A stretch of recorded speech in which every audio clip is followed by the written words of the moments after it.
This is the Camp Chef PG24XT Smoke Pro Pellet Grill and Smoker. I came in curious, a little skeptical about the finish, and very aware that it tops out around 500 degrees Fahrenheit.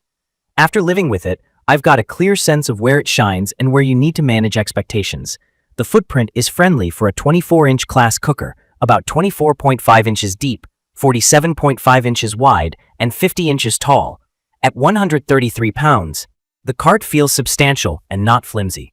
The lid has decent heft, the chimney bolts up clean, and the porcelain-coated steel grates slide out easily for a quick scrub. The total cooking surface is 570 square inches, 429 on the lower rack, 141 on the upper, which is enough room for a pair of Packer briskets if you're smart about placement, or roughly 30 burgers when you're hosting. Key features are placed where they make sense. There's a simple dial and a bright, low-glare display. No Wi-Fi on this stock controller, but the logic is the Gen 2 PID system with the smoke control numbers from 1 to 10. The 18-pound hopper lid closes with a confident thud.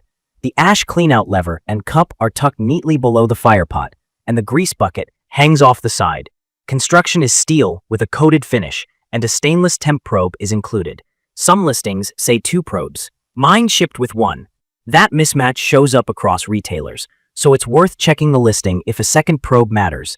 From my experience, assembly was straightforward. The captive nuts in the legs make it tough to mess up. I did a hot burn-in, and that's where I noticed the first little quirk. The ash cleanout gate was stuck. It's a known thing. Shipping oils can gum it up during the first heat cycle. A light tap from below freed it, and it's been smooth ever since. On finish, I'm careful. I saw a couple small bubbles forming near the chimney base after a few long cooks. I sanded and touched up with high-heat paint and moved on.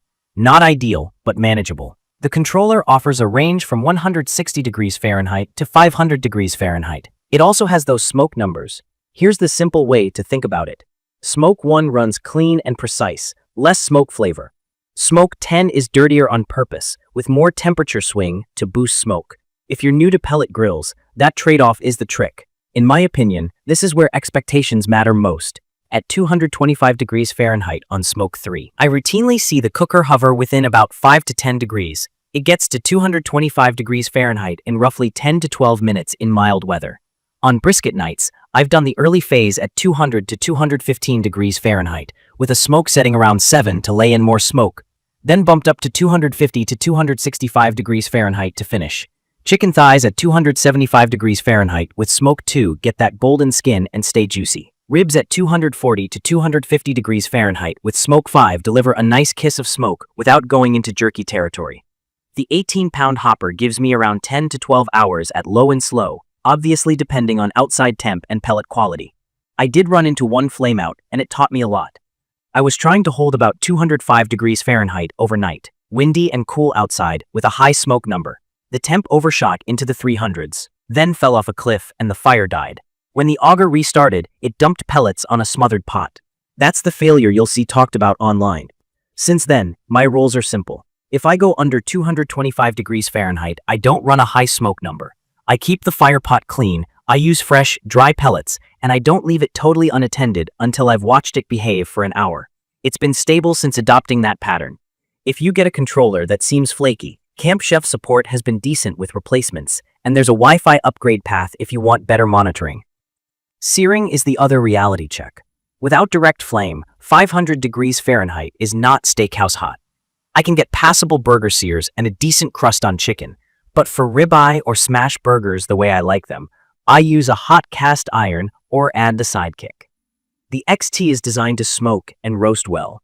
That's its lane. If you want screaming direct flame sear built in, this isn't it. If you add the sidekick later, you've basically rounded out the setup. Grease and ash management are simple once you develop a rhythm. I empty the ash cup after each long cook. For fatty meats like pork shoulder, I set a small disposable pan on the drip tray under the meat to keep the chute clean and avoid flare-ups. Wipe down and a foil wrap make the post-cook clean shorter than any stick burner I've owned. That's a big reason I keep using it on busy weekends. From my experience, the ash cleanout system is the feature I use the most and miss the most when I cook on other pellet grills. Pull the lever, dump the cup, and keep going. The Gen 2 PID controller is solid when you embrace the smoke number trade-off and stay above 225 degrees Fahrenheit for long unattended runs. It's perfect for folks who want to smoke ribs, pork butts, wings, and chickens with minimal fuss, and still have the option to do burgers for a crowd. Capacity hits a sweet spot. The 570 square inches are enough for 2 big cooks without the takes a full bag of pellets to preheat vibe of larger pits. The learning curve is friendly. Set temp, pick smoke number, cook. The build feels sturdy where it counts, and the cart doesn't shimmy when you open the lid. Being able to upgrade the controller to Wi-Fi later is a nice path if you get into longer cooks and want phone alerts. I like that it's honest about its purpose. This pit smokes and roasts. The sear belongs to a sidekick or a hot pan. If you accept that, it's a dependable backyard tool.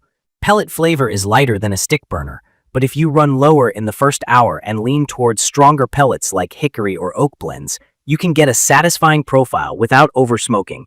In my opinion, the 2 things to watch are finish care and low-temp flameouts. Keep an eye on the paint around high-heat areas, touch up early, and store it out of the rain. For flameouts, don't chase heavy smoke at super low temps for a full night on day 1. Learn your controller first. If your unit consistently overshoots and dies at low set points, call support. Also, verify what your bundle includes on probes. Mine came with 1 even though some listings mentioned 2. I'd recommend this for anyone who wants a reliable everyday smoker with easy cleanup, who mostly cooks in the 200 to 300 degrees Fahrenheit range, feeds family and friends on weekends, and doesn't mind handling sear duties another way. If you're moving up from a kettle or an offset and your priority is convenience and repeatability, you'll appreciate how fast this gets you cooking and how little babysitting it needs once you dial in your smoke number.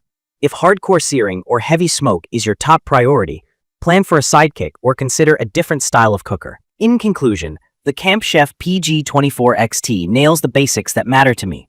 Predictable cooks, forgiving controls, and cleanup that doesn't turn into a chore.